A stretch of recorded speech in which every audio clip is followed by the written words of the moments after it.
Voilà, bonjour à tous. J'espère que le repas s'est bien passé. J'espère que vous avez toute votre attention parce que ça va aller vite. On a peu de temps, hein. On a une petite trentaine de minutes et surtout après on aimerait un peu d'interaction. Donc mon nom est Christophe Barmont, je suis effectivement le cofondateur et l'ex-CEO de Loico, puisque Loico a dissous sa direction au mois de mai 2018 et fonctionne désormais sans direction et sans chef. Et c'est un petit peu ce qu'on va essayer. Vous rêvez peut-être tous de ça, d'ailleurs, de supprimer vos chefs. Eh bien, nous, on l'a fait. Voilà.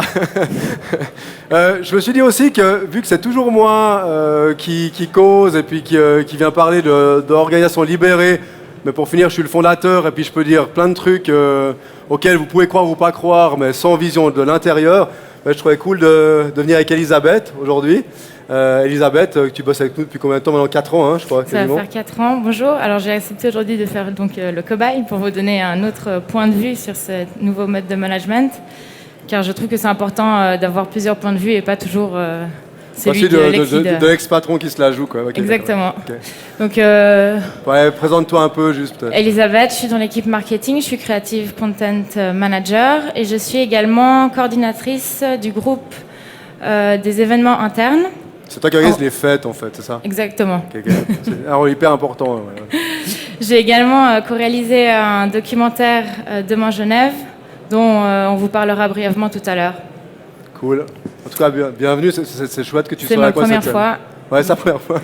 On l'appelle Elisabeth, hein, quand même, quoi, parce qu'elle est à fond, quoi. Donc moi-même, effectivement, en quelques mots, donc Christophe Barmont, je suis cofondateur de Loico, d'ailleurs avec Grégory Cholet qui est peut-être quelque part par là. J'ai toujours beaucoup baigné dans le monde de l'associatif. Et d'ailleurs, souvent les gens me demandent mais d'où te vient cette idée du management participatif? Et je dis toujours ça vient de l'associatif. Enfin, dans une assoce, si vous dites aux gens ce qu'ils doivent faire, en gros, vous retournez, vous êtes tout seul comme un con, quoi. Donc c'est embêtant parce qu'ils n'ont pas de salaire, ils sont pas obligés de rester, quoi. Voilà, donc c'est vrai que ces méthodologies qu'on va essayer un peu de vous présenter, il y a aussi de ce monde-là.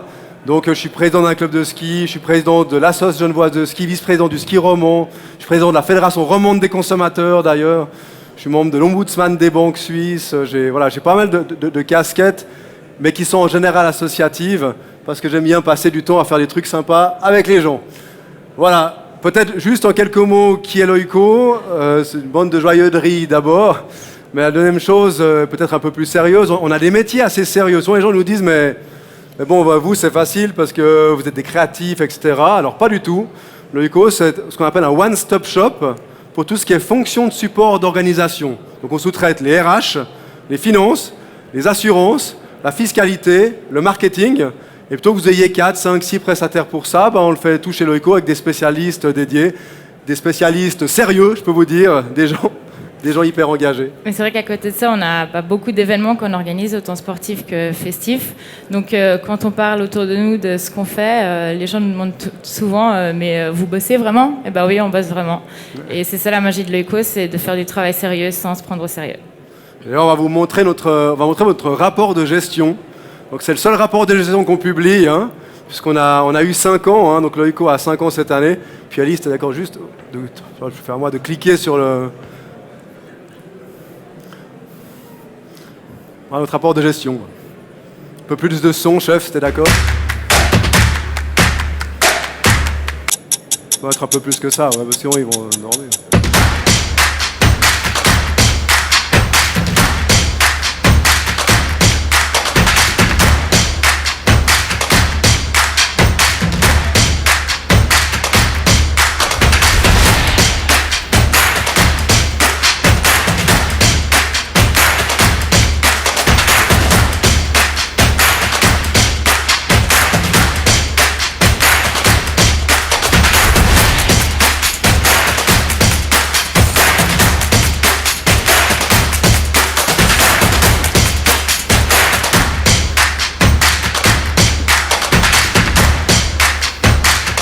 Is now in the gold medal position.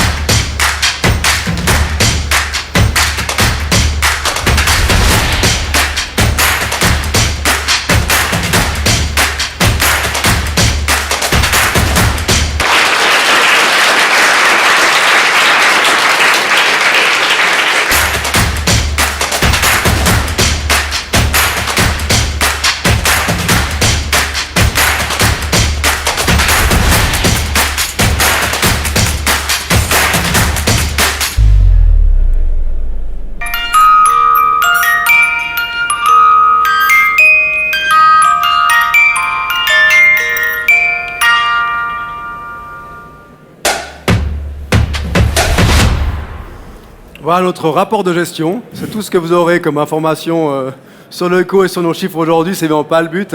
Alors, tu peux passer. Est-ce que moi, je peux faire ça? Ouais, non. Ouais, je pense que c'est mieux comme ça. Il y a un truc hyper important. Donc, Loico, ça veut dire Loyalty Company. D'accord? Quand on a créé la boîte, on s'est dit, mais aujourd'hui, dans un monde où malgré tout, l'environnement se porte très mal et la société se porte relativement mal aussi, quand on crée une entreprise, on considère qu'on a une responsabilité. Responsabilité de faire le bien, responsabilité d'avoir un impact positif sur les gens, sur l'environnement. Alors, on en parle souvent, ça figure sur le site internet relativement bien, dans beaucoup d'entreprises. Par contre, est-ce qu'on arrive à l'intégrer dans les fondamentaux de l'entreprise? Et nous, on s'est dit, chez Loico, la performance, notre notion de la performance sera différente. Qu'est-ce qui fait qu'on est performant? On l'a travaillé sur 5 axes. On a utilisé un modèle qui est Bicorp. Qui connaît Bicorp ici? Levez la main. Ah, il y a un beau potentiel. Bicorp est un mouvement né il y a une quinzaine d'années aux États-Unis d'entreprise durable. Et puis on va juste montrer cette petite vidéo pour que vous les connaissiez mieux, parce que si vous pouvez juste garder ça de notre présentation, on sera hyper heureux, quoi.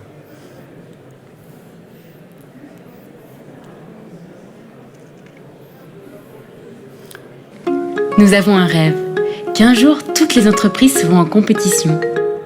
Pas seulement pour être les meilleures du monde, mais pour être les meilleures pour le monde. D'autres partagent ce rêve et ont commencé à le réaliser à travers un réseau. Cette communauté d'entreprises a signé une déclaration d'interdépendance et a invité d'autres entreprises à le faire. Aujourd'hui, ce sont plus de 2200 entreprises actives dans 50 pays qui font de ce réseau un mouvement mondial pour redéfinir la notion de succès dans le monde des affaires. Les entreprises certifiées Bicorp utilisent la force du monde des affaires pour répondre aux enjeux sociétaux et environnementaux. Les entreprises Bicorp sont vérifiées sur leurs pratiques de gouvernance, leurs engagements vis-à-vis de l'environnement, des communautés et de leurs collaborateurs, ainsi que leur modèle d'affaires. Elles les mettent à disposition de tous dans un outil gratuit qui permet de mesurer ce qui compte vraiment. Qui sont ces entreprises? Une entreprise de vêtements outdoor, engagée, qui prend soin de la planète, notamment en reversant 1% de ses ventes pour des projets de préservation et de restauration de l'environnement. Une entreprise qui crée le premier smartphone éthique et modulaire afin de lutter contre l'obsolescence programmée dans le respect des droits de l'homme. Une enseigne qui finance avec l'aide de ses clients des projets de protection de la biodiversité et d'éducation au contact de la nature. En Suisse, chaque jour de nouveaux acteurs rejoignent ce mouvement pour créer une économie consciente et positive. Bicorp est une certification qui aide les consommateurs à identifier ces acteurs du changement et les investisseurs à faire des placements qui font la différence. La communauté Bicorp encourage le développement de formes juridiques innovantes à travers le monde, en créant un nouveau type d'entreprise qui poursuit conjointement des objectifs financiers et extra-financiers. Nous sommes un mouvement global de personnes qui utilisent le monde des affaires comme force de changement positif. Rejoignez le mouvement. Be the change. Vous pouvez aller sur le site Bicorp, faire un auto-assessment, c'est gratuit. Et puis, trouver plein d'idées pour vous améliorer dans votre pratique de gouvernance. Alors, Bicorp, c'est relativement simple, en l'occurrence. C'est travailler sur 5 axes. Et nous, c'est devenu nos 5 axes de performance. Donc, on considère qu'on est performant si on est bon sur ces 5 axes. Alors, Ellie, t'es d'accord de cliquer, tu vas cliquer dessus, là. Premier axe, c'est les collaborateurs. Et donc, aujourd'hui, chez Loico, on a un cadre de travail qui est très particulier. Ça veut dire qu'on a évidemment travaillé sur des conditions de cadre traditionnelles. Ça, c'est juste la base. Avoir des salaires qui sont suffisants, des bonnes prestations sociales. Mon actionnaire qui est partagé, donc chaque collaborateur, chaque Loicomate, comme on les appelle, peut devenir actionnaire. Après 3 ans. Après 3 ans, donc ils sont bien, ils sont en entreprise, ils peuvent acheter des actions. On bosse beaucoup sur la work-life balance et sur la liberté. Donc chez Loico, on n'a pas d'horaire de travail, on n'a pas de lieu obligatoire de travail. Et puis on ne dit pas aux gens ce qu'ils doivent faire au quotidien. Les gens peuvent être entrepreneurs, intrapreneurs d'eux-mêmes. Et ça, c'est quelque chose qui est hyper important pour nous. La confiance en l'autonomie, on va vous en parler un peu avec notre dernière slide sur la loicocratie, qui est le modèle dans lequel, eh bien évidemment, on n'a plus de chef, donc chacun doit prendre des rôles sur lesquels il a une certaine autorité. Et puis la question de ces fameux rôles dont on va vous parler tout à l'heure, avec leur intérêt, évidemment, on essaie de faire matcher les talents avec les rôles les plus bloqués des gens dans des couches hiérarchiques. et puis le sens de pouvoir travailler dans une organisation qui fait le bien. Je ne sais pas si vous savez, mesdames et messieurs, qu'en 2017, c'est la première fois dans l'histoire des États-Unis que plus de 50% des jobs ont été créés en dehors des entreprises. Les jeunes ne veulent plus travailler dans les organisations parce qu'elles ne leur correspondent plus. Ils n'ont plus envie qu'on leur dise ce qu'ils doivent faire, ils n'ont plus envie qu'on leur dise comment ils doivent s'habiller, ils n'ont plus envie qu'on leur dise au quotidien comment ils doivent s'organiser. Et donc dans les boîtes qui resteront traditionnelles, on prédit que dans 5, 10, 15 ou 20 ans, il n'y aurait plus que les mauvais, quoi. Ceux qui n'arrivent pas à gérer leur carrière, à créer leur boîte, ou bien aller dans des boîtes qui laissent un peu bosser comme ils veulent. Voilà. Donc ça, c'est l'axe collaborateur. Donc on mesure notre performance sur cet axe-là. Hein. D'accord ? Deuxième axe, la collectivité. Ellie, quelques mots peut-être ? Exact. Alors la collectivité, on a des actions sociales sur le temps de travail. Ça veut dire que l'ECO nous met à disposition du temps pour bosser sur des projets qui font du sens pour nous. Par exemple, ici, une photo de l'équipe de tournage du documentaire dont je vous parlais avant, que j'ai co-réalisé. Demain Genève, c'est un documentaire qui met en lumière les solutions durables de la région genevoise. Et l'ECO nous a permis de bosser dessus pendant nos heures de travail. Faut savoir que si on n'avait pas eu cette possibilité-là, on n'aurait pas pu le réaliser parce qu'on n'était même pas à 100% sur ce projet, on était à 200%. Du coup, c'est grâce à cette flexibilité-là qu'on a pu réaliser ce documentaire qui a été un beau succès sur la région genevoise. C'était quand même 14 000 spectateurs qui ont fait le top 8 du box-office suisse, hein, alors que c'est un projet qui est parti d'une équipe marketing à l'intérieur de l'ECO qui a dit non, on va faire un truc différent, on veut communiquer sur le fait qu'on peut faire les choses de manière un peu plus réfléchie, et voilà, c'est une jolie histoire, quoi. Bravo. Très belle histoire, on a réalisé le film en 1 année et demie, alors que normalement ça prend plus du double du temps à faire. On a des groupes de travail qui sont dédiés au développement durable. Donc nos collègues se réunissent une fois par mois pour trouver les meilleures solutions, autant pour les collaborateurs dans leur vie privée que professionnelle, que pour la société. Donc il y a cette communauté Bicorp dont on vous a parlé et forcément des critères sociaux pour la sélection de nos partenaires. Ça, c'est très important. On a aussi l'environnement, donc ça on a aussi des groupes de travail comme je vous ai parlé juste avant. On favorise l'énergie verte, mobilité douce en remboursant par exemple les abonnements de train, les trajets.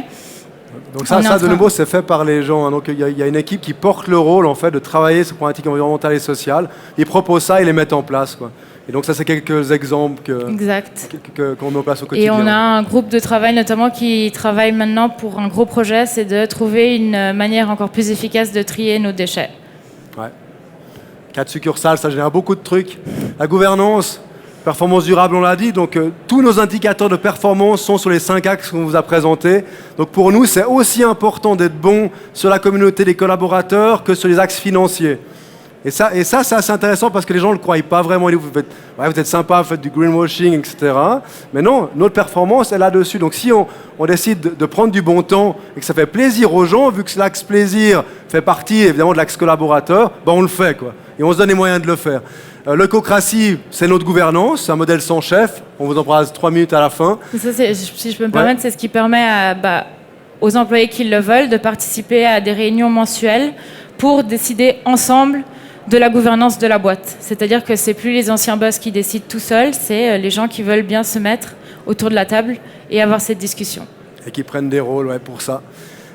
Bénéfice équitable, c'est-à-dire que les gens savent comment distribuer l'argent chez nous. C'est 1/3 aux collaborateurs, donc la rentabilité positive, 1/3 aux actionnaires qui sont tous collaborateurs. On a 30 collaborateurs sur les maintenant 100 qui sont actionnaires, puis 1/3 en réinvestissement, et puis tous nos chiffres sont transparents, vous pouvez les trouver partout, on les communique aux clients, etc. Peut-être sur l'axe client, si tu es d'accord, Ellie, ça c'est aussi assez intéressant parce que pour moi c'est fondamental, on est dans le service, on sert des PME et on est transparent avec eux jusqu'à leur donner notre marge. C'est-à-dire que chaque client sait combien on gagne et si on gagne trop d'argent sur eux, on leur redonne l'argent, voire on finance d'autres projets.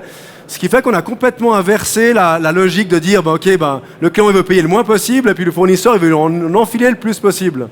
L'année passée, on a augmenté nos coûts, l'année d'avant en l'occurrence, pour cette année on va regarder, mais on a augmenté 3 fois nos coûts pour des clients sur des contrats outsourcing, 2 fois ceux qui nous ont demandé, quoi. D'accord ? Parce que vous générez une relation, vous dites attendez, mais tu ne gagnes pas ta vie là-dessus, j'ai envie de t'aider, tu es un bon partenaire. Et ça, c'est assez intéressant parce que c'est un mécanisme qui, dans les boîtes traditionnelles, on voit relativement peu. Et puis on fait des tarifs ONG, Bicorp spécifiques. Et on essaie de passer beaucoup de temps à inspirer positivement nos clients dans ces domaines du développement durable.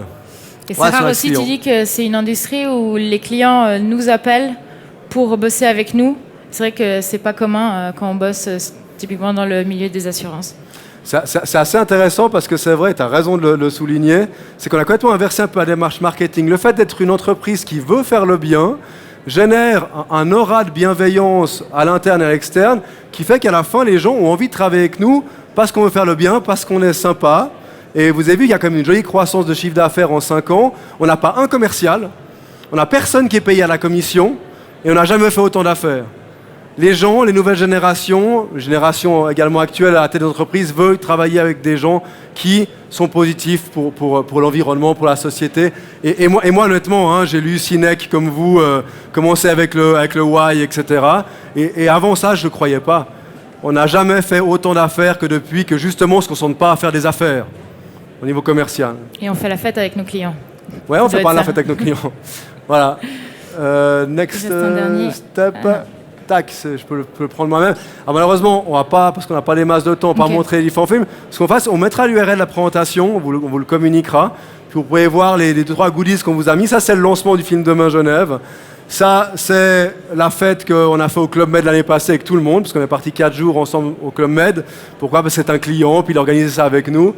Et de nouveau, c'est de la performance, le fait d'avoir du plaisir ensemble. Et on est actionnaire de nous-mêmes, donc c'est nous qui décidons. Voilà. Et puis, enfin, et pour terminer cette présentation, et là, je ne vais pas vous demander de comprendre ce qu'il y a sous vos yeux, c'est juste pour imager, on a effectivement mis en place ce qu'on appelle la leucocratie. Donc la leucocratie, c'est quoi ? C'est très très simple. C'est un modèle dans lequel il n'y a plus d'échelon hiérarchique. D'accord ? Il y a des gens qui portent des rôles. Donc ces rôles-là, si vous voulez, je crois que ça marche, ouais. Vous avez un grand cercle opération, ça c'est les gens qui fournissent un service aux clients. Donc là-dedans, on a la fiscalité, la comptabilité, les assurances, etc. Et ça, c'est toutes les fonctions de support. On dira c'est assez portérien, on n'a pas imaginé grand-chose jusque-là. Mais ce qui est hyper intéressant, c'est que les ronds de couleur que vous voyez là, c'est tous des gens qui portent des rôles qui normalement sont des rôles de chef. C'est-à-dire qu'ici, j'ai un rôle de planificateur qui va valider les vacances, qui va attribuer les clients, qui va valider la planification du temps. Là, j'ai un rôle talent. Ce rôle talent, lui, il va engager les gens, il va faire le recrutement. Et en fait, tous ces gens-là vont se réunir, si j'ai le rôle talent d'ici, le rôle talent de là et le rôle talent de là, va se réunir dans une équipe talent qui est ici. Et cette équipe talent va décider de la stratégie salariale de l'entreprise, de la grille des salaires, etc. Et ensuite, les gens qui ont co-décidé ces éléments-là vont, chacune de leurs équipes, travailler à l'implémentation de ça. Donc ça veut dire que c'est eux qui vont faire le recrutement, c'est eux qui vont décider les salaires sur la base de ce qui a été co-décidé en équipe. Ça donne un truc assez génial, c'est qu'en fait, on connaît tous la problématique des structures traditionnelles. La direction prend une décision et tout le monde trouve que c'est de la merde. C'est normal parce que les gens qui, en l'occurrence, sont les plus impliqués par la décision, ils ne sont pas impliqués dedans. C'est les gens sur le terrain. Là, ce qui est intéressant, c'est que du moment que j'ai mon rôle talent et que je fais partie d'une équipe, j'allais discuter des salaires, par exemple, c'est un exemple, et du moment que je l'ai co-décidé, je vais ensuite être le premier ambassadeur de cette co-décision dans mon équipe. Et tout le monde ayant un rôle de décision, on comprend le fait qu'à un moment donné, une décision doit être prise. Et puis, je peux expliquer le processus de décision qui a été choisi plutôt que les gens voient juste l'output sur le terrain, qu'en général, ils acceptent pas. Il y a un effet direct, on n'a pas besoin d'attendre que l'échelonnement se fasse depuis tout en haut jusqu'à tout en bas. Et je pense que ce qui est très important aussi, surtout pour moi, c'est cette notion d'entrepreneur, que tout le monde devient comme entrepreneur, sans que c'est sa boîte, il a envie de se donner à fond. Et le fait qu'on vous écoute, on vous fasse confiance, c'est comme si au final, pour moi, c'est comme si on me donnait des ailes, je peux m'envoler et faire mon travail comme je le souhaite. Et je vois déjà les répercussions positives que ça a sur moi, autant au niveau professionnel que personnel. Souvent, les gens nous demandent pourquoi vous avez fait ce pas assez vite, qu'on n'a que 5 ans pour finir. C'est vrai qu'après 3 ans, on a déjà commencé à avoir des comportements d'une boîte traditionnelle. Pourquoi ? Parce que quand vous créez une start-up, en gros, vous êtes 5, 6, 7 autour de la table, tout le monde partage le pouvoir et le savoir. On peut décider ensemble, et puis on a toute l'information. Puis plus vous grandissez, plus pour vous coordonner, vous allez créer des rôles de chef qui vont en gros éloigner les gens du pouvoir et du savoir, et donc les gens ils vont faire comme ça, puis ils vont dire, ok, je suis salarié, je gagne mon salaire, et puis ça s'arrête là. Et quand on a vu ça, on s'est dit non, ça on ne le veut pas chez nous, et donc on a choisi ce modèle dans lequel il n'y a plus de hiérarchie. Le petit bonus, quand on grandit aussi vite qu'on a pu le voir chez nous, on ne connaît plus les gens, surtout quand on a d'autres succursales. Et avec des groupes de travail comme ça qui mélangent toutes les équipes, on se retrouve à bosser avec des gens qu'on n'aurait pas eu forcément de contact. Ça met beaucoup de transversalité dans la stratégie. Et du coup, chaque fois qu'on va discuter de la problématique des salaires ou de la planification, on va la faire avec des membres des équipes qui connaissent leur métier, qui peuvent l'expliquer aux autres équipes. Et du coup, les gens se rendent un petit peu mieux compte des problématiques des autres. Hein. On connaît tous les problématiques des équipes dans une boîte. On a l'impression qu'il y a une équipe qui travaille plus, ou ceux-là, ils ont plus de chance, ou ils ont plus de trucs, ils ont plus de machins. Mais c'est pas ces gens. Simplement, ils connaissent le métier qu'ils font, mais ils connaissent pas forcément le métier que font les autres. Et surtout, ils les connaissent pas, eux, humainement, personnellement, quoi. Exact. Donc voilà un petit peu ce qu'on voulait vous dire. Hein. Je crois qu'on en a terminé. On n'a pas beaucoup de temps. Et non, le but, c'est toujours de continuer la discussion. Donc on est au stand 35. Et puis venez, on boit un verre avec vous pour en discuter de tout ça. Je crois qu'on a juste 4-5 minutes pour pouvoir prendre quelques questions, sauf erreur, parce qu'on avait jusqu'à 14h. Chef. On est dans les temps. Toi, t'es chef, toi, encore. Non, ici, moi, je suis... Non. Juste pour comprendre. Je savais que t'allais me dire ça. Non. Alors, on est dans les temps. On est tranquille. Est-ce qu'il y a des questions dans le public? Je suis sûr qu'il y a une de questions qui vous taraude un peu. J'arrive, monsieur. Parce que là, c'était bien joli. Hein. Le schéma, il est sympa. Mais après, à un moment donné, il faut bien que quelqu'un tranche à un moment donné. On est prêt, on est chaud. Hein. Quand vous prenez des décisions, ou quand vous êtes tout en groupe, à un moment donné, il faut bien que quelqu'un tranche. À un moment donné, non? Oui, mais il y a quelqu'un qui... Donc vous êtes 15 à trancher en même temps, quoi. Non, il y a un coordinateur dans chaque groupe. Donc son rôle, c'est pas de donner des ordres, c'est de justement trancher s'il y a un conflit et de s'assurer que tout se passe bien au sein de l'équipe. Et ça encore, le coordinateur agit en cas de conflit, mais fondamentalement, ce qui se passe, c'est que si je vous confie un rôle, là, vous avez l'autorité. Je ne sais pas si au sein de l'équipe marketing, il y a quelqu'un qui porte l'autorité du site web, la personne qui peut lui dire si le site web, on le veut en rouge ou en bleu. Il a l'autorité là-dessus, donc lui, il peut trancher. Maintenant, dans notre ADN et dans notre constitution, parce qu'on a une constitution qui régit l'ensemble des sociétés, eh bien on essaie d'avoir le consensus. Donc je prends une décision, j'obtiens un consensus des gens impactés, et si je ne l'obtiens pas, j'ai le rôle et l'autorité pour trancher au niveau de mon rôle. Une question au fond de la salle. Voilà, bonjour, Christophe Maillard, j'avais une question. Alors, ça fait un peu écho à ce que le modérateur a indiqué, puis ce que vous avez aussi indiqué, parce que j'ai eu la curiosité d'aller voir au registre du commerce, l'OICO. Il y a 6 administrateurs, 4 directeurs, 9 hommes pour une femme. Et alors justement, vous avez parlé de gouvernance collaborative, horizontale, d'actionnariat ouvert. Alors à un moment donné, il y a quand même les règles qui sont liées à la gouvernance des SA. Et j'aimerais savoir comment il n'y a pas de contradiction entre le modèle que vous affichez et puis une réalité qui est une réalité tant économique que juridique aussi. Ouais, non, c'est vraiment hyper intéressant. On a une pratique d'interface avec le monde un peu traditionnel, juste au niveau des titres, sans venir encore sur les pouvoirs de signature et ça. C'est qu'aujourd'hui, quand les gens vont sur LinkedIn pour voir qui fait quoi chez nous, des fois, ils ne comprennent pas ce qu'on fait. Donc on est en train de travailler à l'interface entre nos rôles et le monde extérieur. Puis la deuxième chose, c'est sur les signatures et le conseil d'administration. Donc on a un conseil d'administration qui a la haute gouvernance, c'est légal, on n'en a pas le choix, et qui, le cas échéant, peut-être, par rapport à ce qu'il va pouvoir nous rendre attentifs à certaines choses.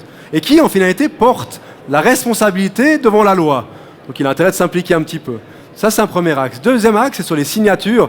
C'est juste que par rapport au mois de mai 2018, on n'a pas réglé encore la pratique des signatures. Ce qui va certainement se passer, c'est que les gens vont avoir des rôles de signature. Ça s'arrête là. D'ailleurs, c'est comme ça que l'a réglé notamment un LIP, que vous connaissez peut-être, qui est en holacratie pure entre Lausanne et Fribourg. Eux ont créé des rôles de signataires, simplement. Ça c'est juste la problématique aux administrations, je l'ai évoqué, celle de direction, c'est juste une évolution qu'on n'a pas encore le temps de faire parce qu'on n'a pas su encore comment organiser nos signatures. Répondu? Parfait. Une autre question? N'hésitez pas, je crois qu'il est prêt. Ah, moi, j'ai dit que j'étais prêt. Ah voilà, madame. Oui, alors j'ai bien compris comment vous recrutiez. Donc il y a le groupe de travail talent. Et puis quand ça se passe pas bien. Pardon? Quand ça se passe pas bien avec un collaborateur, Oui, il y a un groupe de travail Non, c'est pas. talent Enfin, aussi. faut faire attention parce que le groupe de travail talent, lui, il va travailler sur les projets de fond. D'accord. Définir une stratégie d'engagement, etc. Mais celui qui recrute, Oui. c'est celui qui porte le rôle talent au sein de l'équipe. D'accord. Celui qui licencie, Oui. d'accord. Donc on a ce qu'on appelle dans nos constitutions une jurisprudence. Hein, donc ça veut dire qu'on a défini pour les décisions importantes comment ça se passait. Et le licenciement, c'est un des rares points sur lequel il y a une co-autorité entre le rôle talent puis le coordinateur de l'équipe. Voilà. Ça se passe comme ça chez nous, simplement. Maintenant, ce qu'on essaie de faire, c'est de limiter au maximum les licenciements, parce que pour nous, c'est un échec d'un collectif. Et le fait que chaque fois que quelqu'un est licencié d'une équipe, vous avez toute l'équipe qui fait comme ça, le sentiment de sécurité fait comme ça, puis ça se passe pas bien. Donc on essaie de mieux réussir les licenciements que les engagements chez nous. Hein. Donc c'est un vœu du talent. Et d'ailleurs, un exemple sur la question très rapide, c'est qu'une de nos apporteuses d'affaires externes qui nous apporte souvent des affaires, c'est une personne qui a été licenciée il y a 2 ans, parce qu'elle n'était pas en lien avec, en gros, avec le métier. Et puis, comment ça s'est passé fait qu'aujourd'hui, c'est une des principales promotrices de nos services, quoi. Voilà. Merci. Encore une question devant. Voilà. Vous avez oublié la question? Aucun souci. Vous pouvez aussi nous donner un gage ou un truc si vous pensez à autre chose. Est-ce qu'il y avait une autre question dans le public? Alors, ouais. Si vous êtes timide, n'hésitez pas à venir nous voir au stand pour poser des questions. J'ai dit qu'on faisait peur. Ouais. De boire On l'apéro. a des jus de fruits. Ouais. Des jus de fruits? Ok, c'est très pour l'instant, bien. c'est encore des jus de fruits, quoi. En tout cas, c'était un grand plaisir de vous avoir avec nous ici au Salon de l'Entreprise. Je vous demanderai de les applaudir bien fort. Merci. Elisabeth Fernandez, Christophe Barman, Loïco. Merci.